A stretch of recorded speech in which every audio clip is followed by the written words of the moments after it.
something that I used to do back during the pandemic era of my channel.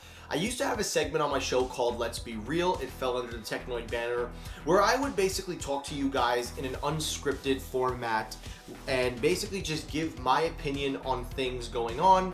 If you want to see my early days of 5 years ago and how far we've come, definitely check it out. It's definitely worth seeing how we were trying to stay creative during the dark times. But I've decided that I want to revisit this area and kind of make videos about this. This does fall under the banner of my Technoid show. It's still the Technoid show, but just with a different area focusing on, let's be real. Let's talk about things that I feel are real, and it's all opinionated. It's not factual, but we're going to keep it real. And with the launch of the iPhone 17, there have been a lot of videos and a lot of changes in opinions. Most notably, a few things. Number one, content creators are starting to lose their interest. There is a lot of content creators that are starting to find these reasons to convince the average consumer to upgrade on these phones unless they have an older model. But that's a song and story that's been going on for many years. Number two, we are seeing content creators giving in to making it more of a commercial than an actual authentic review, and most of them are Apple reviewers who claim to be unbiased, and people are seeing right through their bias. They're not seeing anything that's like, you are being unbiased, you're not also being fair, you're not trashing competition, but you're also not directing it to people that are within the Apple ecosystem. So that's what we're seeing. And then the third, and this is the one that I want to focus on, is we're seeing a lot of YouTubers who are at the peak of the top of the chain of the masses that are releasing iPhone videos, and they're just not being circulated or just not even being talked about.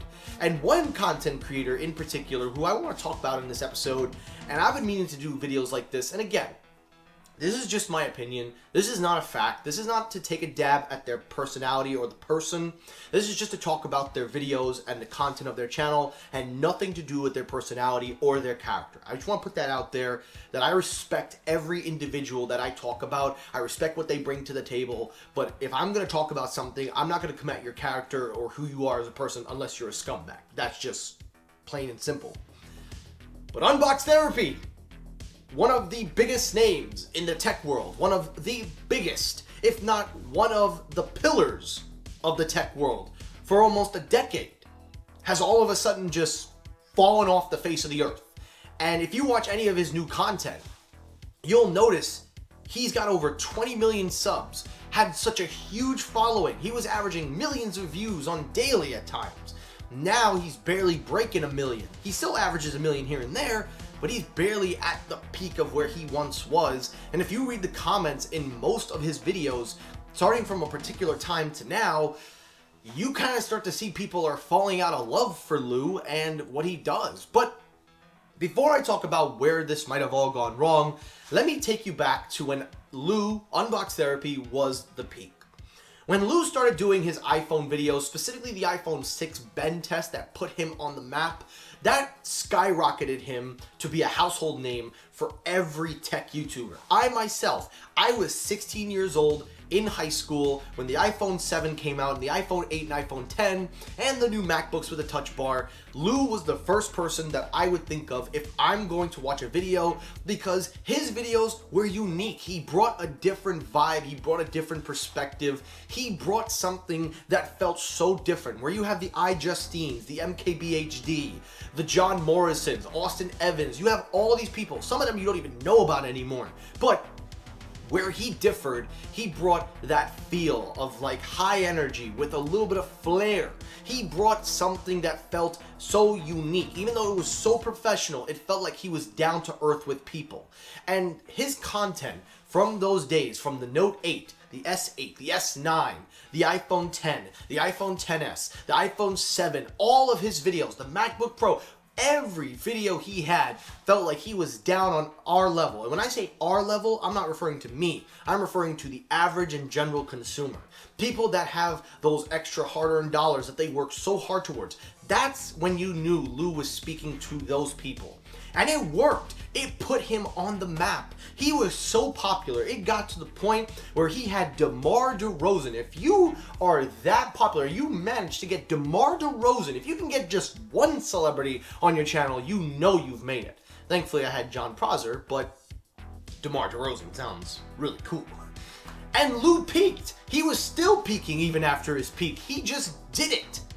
But then is when the shit just went from an all-time high to slowly start to go down. And I'm going to tell you where I think, in my opinion, where I felt it started going down. And here are a few examples.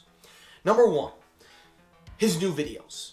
When Lou upgraded his studio, when he built out that Batmobile or Batcave-like feel, I thought it was pretty cool. I thought it looked really nice. It revamped Lou. It made him feel different. It made him feel like he was on another level. I actually thought by him doing that, changing his design, going into a new aura, well, that's kind of what we say when someone does that, I thought that he was going to be able to outpace everyone because he was doing things in that style that nobody was doing. That's where the first problem came. It lost its sense of identity, where it felt like a down-to-earth show and more of a corporate takeover, which leads into my second problem. Lou embraced these companies that were sponsoring his show. He embraced the sponsors. Now, there's nothing wrong with embracing sponsors. Listen, I get so many products from different companies, and I have multiple sponsors for my tech show. I don't shout them out because you already know who they are. And if you don't know, you could just check the description or the comment section. My show is specifically about you, the viewer, and what we're going to talk about. If I'm going to put a little in-ad something, I'm going to figure that out. But Lou embraced it, and once he started sharing everything about his sponsors, sometimes there were multiple sponsors in a video, it just started to feel more like he caved in and gave more towards the money and revenue he could make over the content that was being presented to the viewer. Now, again, I've done the same thing here and there, but if you watch my videos, you will know I never, no matter what I'm given, no matter what they tell me, I never read off a script, and I never cave, even if I'm getting whatever. And I'm not even a big YouTuber, and they're still working with me, so that speaks a lot. But now let's talk about the content. I'm gonna play a clip for you guys. Here are two clips. This is Lou before he went his way, and then the Lou we have today. You watch them, and then we'll talk about it. Shall we make a movie today?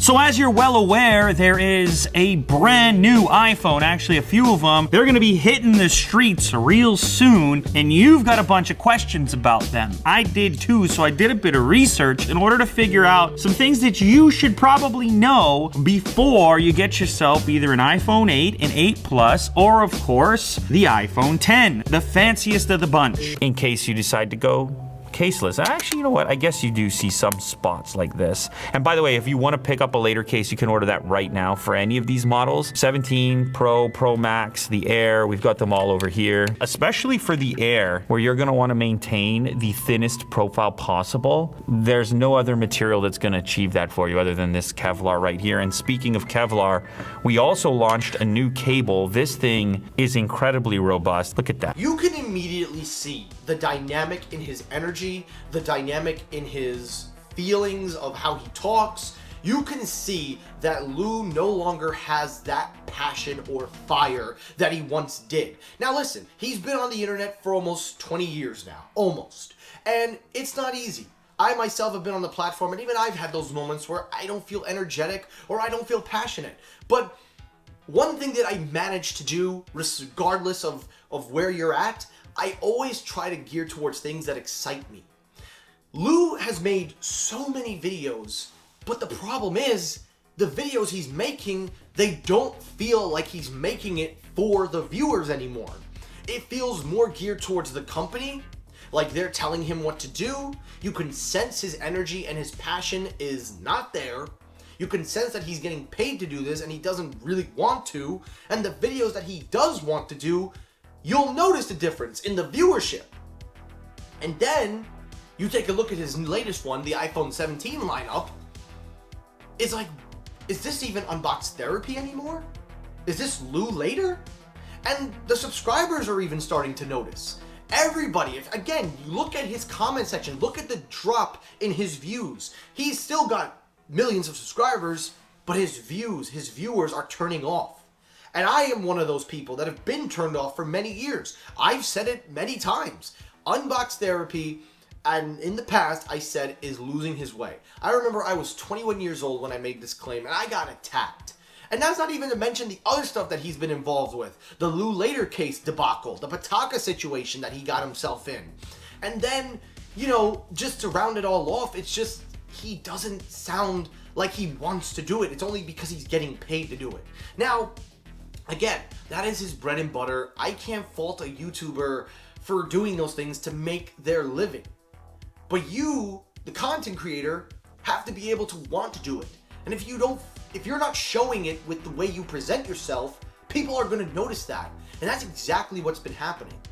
Now, despite everything that I've said, I still wish the best of luck to Lou. He's going to be fine. He'll still have his millions of views, he'll still have his paychecks, and he can still do what he wants. But I fear that in the next several years, he's gonna get lost in the algorithm, just like Austin, just like Jonathan, just like a few other YouTubers that were so big and pinnacle, but they have different reasons. With Lou, there is still potential to kind of rebuild and really get it back. I would suggest, these are my personal opinions on what I think Lou can do to revamp his content, and maybe even revamp himself. For starters, you need to stop promoting crap.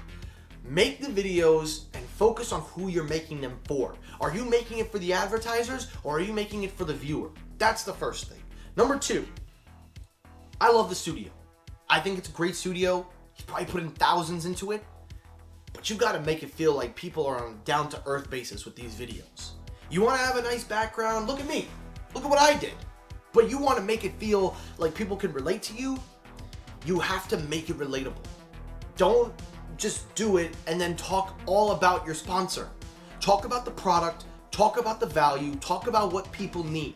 There is some of that still in his videos, but it feels lacking. And in the third or the fourth, whichever one I'm on, he definitely needs to get back to what made him unique. That energy, that passion that he had, you can't just get it back, but you can reinvigorate it in other areas. And I definitely think Lou has that. If he has to get a second co-host or someone to help take the load off his shoulders, that would definitely help. I wish I did. That would give me a chance to relax. And then the last and most important thing of all, I think he needs to collab more. I think he needs to collaborate more with other content creators. I think he needs to really expand himself to other YouTubers, whether they're big or small, and just have fun with them. And listen, I doubt that Lou's probably going to see this video. I doubt people are going to like what I have to say, and that's okay. But if he was by some chance watching this video and wanted to discuss this, I'd be more than happy to sit down and have a productive dialogue with him and just talk about this as if I'm talking to you face to face. I'm not afraid to say anything, but I also know there's two sides to every story, and I'm willing to hear that other side. But I doubt that he'll ever see this, and I doubt that his fans will appreciate what I'm saying. But all I'm saying is, at the end of the day, Lou had the chance to really run laps in the tech world, and he still does. But because of everything that's been going on, because of what the viewers are seeing, because of what the numbers are saying, I'm just afraid that Lou may be lost to time. And if it does, that'll be one of the hardest things. That'll be one of the worst things to ever happen, because he was at one point one of the faces of the tech world. And he was one of the reasons why I started doing what I did. And I hope that that's not the case. I hope he can get it back. I hope that he can reinvigorate himself. And I hope he finds himself. Because Lou was the guy. Is he the guy now? It remains to be seen.